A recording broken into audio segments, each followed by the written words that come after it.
Hello guys, Chris Fintomania back with another video. I was watching YouTube last night and noticed Shawn Blackford did a top 10 documentary video in response to WrestleMania 11:30 or 11:30 or whatever way he does it. It always reminds me of Jack Black for some reason, I don't know why. So I thought I'd come on and do my top 10.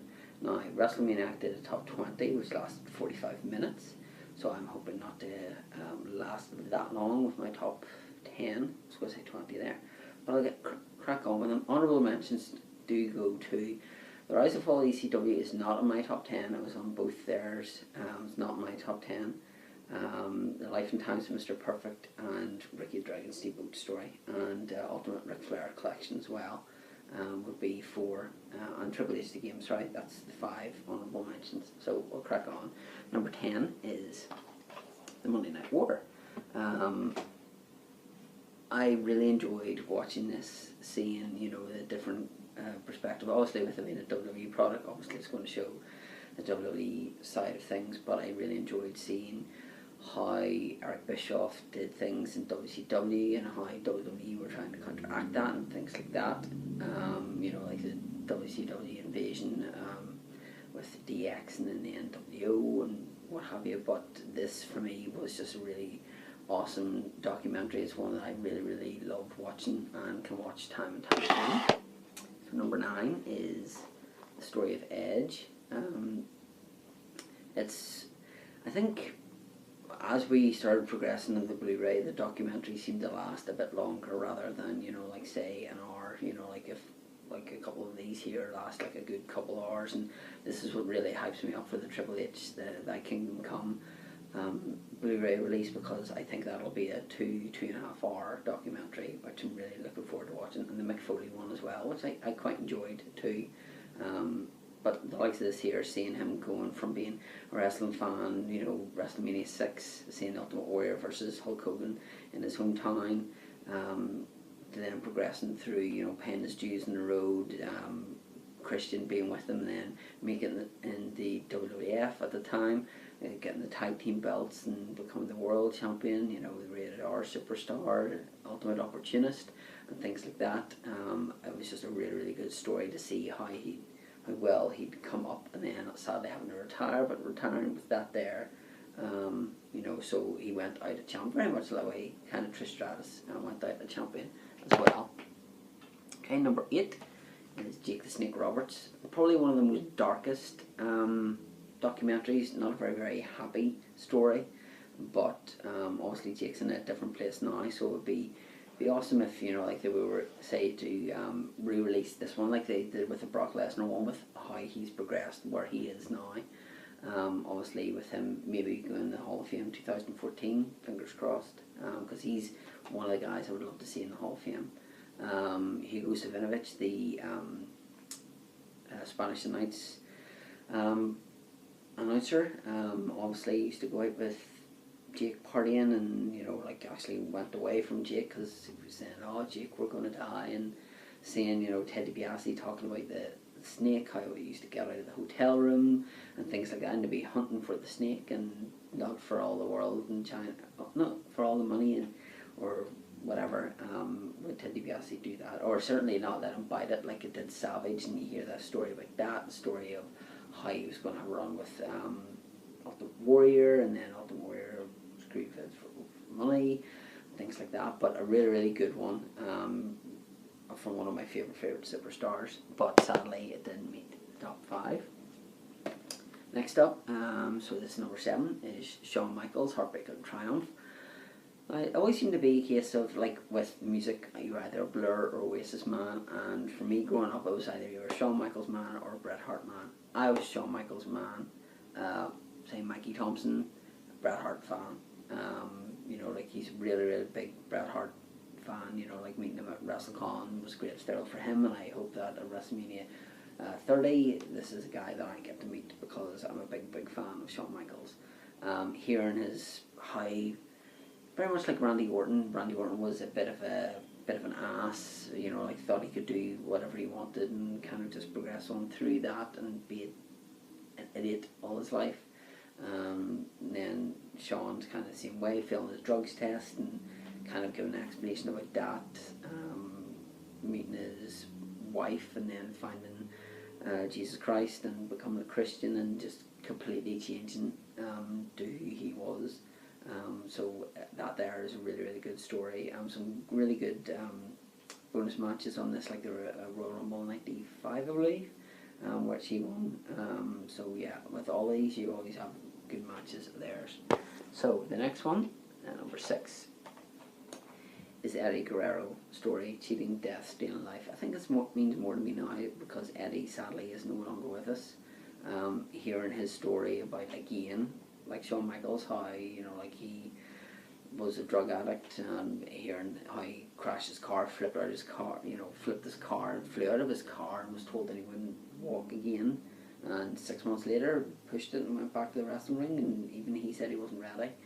There was a thing, I can't remember, it was Dean Malenko said that not a lot of people know this, and this will be the first time that Eddie hears this, that, you know, whenever he arrived somewhere he was in a bad state and told JR, and JR went and got him, and you hear this person telling Eddie this and says, how did you make that feel? And Eddie says, I'm not going to lie, it hurts, but I can understand why they did it.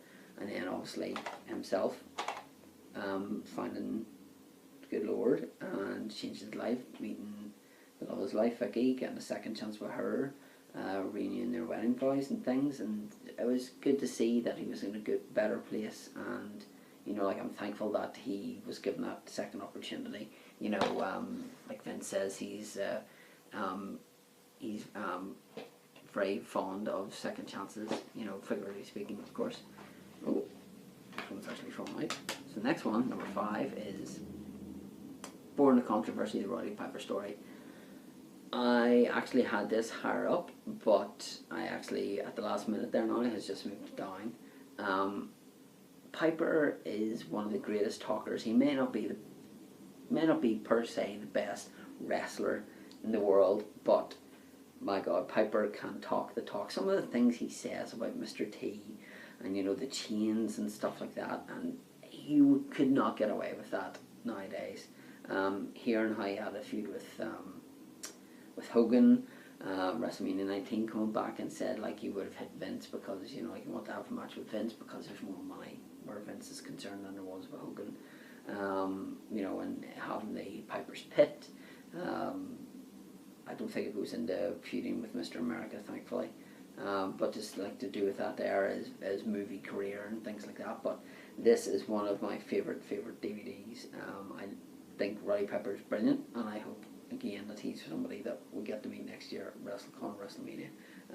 But you also get the dog collar match with Greg Valentine as a extra on here, and probably my favourite match of his and my favourite match of Bret Hart's is at WrestleMania 8, whenever those two collided, but I really enjoyed that one as well.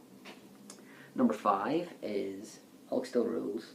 Obviously, with me being a big Hulkamaniac, this is why this is in the top 5.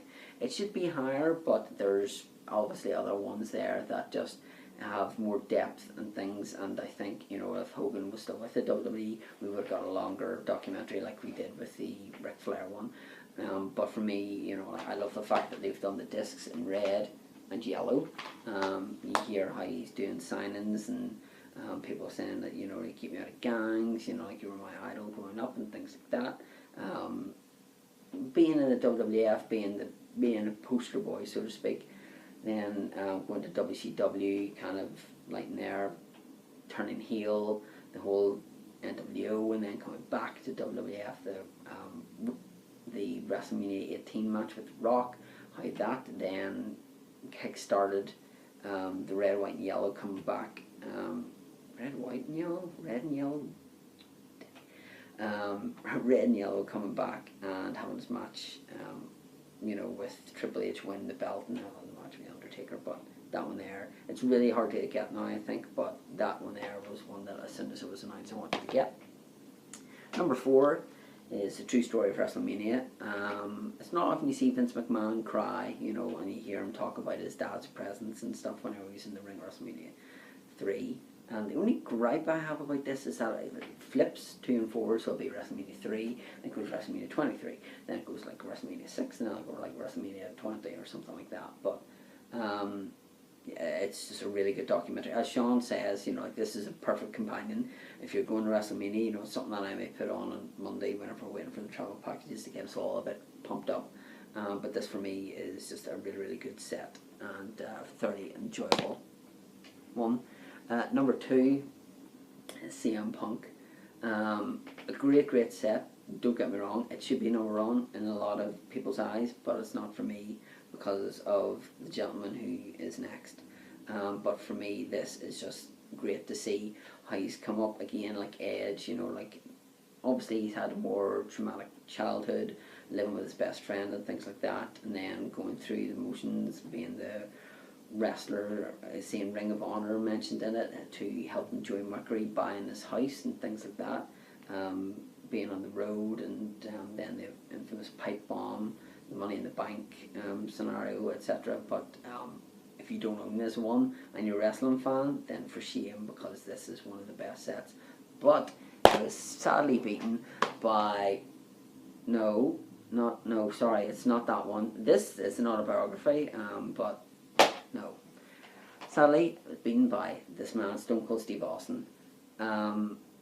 This is like his 4th one, I believe. There was Stone Cold Truth, Hell Yeah, that's the bottom line, or cause Stone Cold Said So, sorry, and Stone Cold Watton in this one. But this is the best of the bunch. You know, obviously this goes through, you know, from his very beginnings all the way through the Owen Hart SummerSlam Tombstone Piledriver incident, to then his WrestleMania 13 match, etc., etc. It's just, you know, like, and then his time in Tough Enough and all that. But it's just an absolute joy to watch. You know, you have some great matches there. You know, you've got his promos on DVD or disc 3. You know, and this is the Blu-ray set, and it's 3 discs. You know, and the Blu-rays hold a lot, so that shows you how much it has. You know, it has Stone Cold Answers Your Twitter question and thing, but Stone Cold Steve Austin, you know, it's just the best by a country mile, in my opinion. The man who he is, and what he's done for professional wrestling, and hopefully we see another chapter done in this here at WrestleMania 30.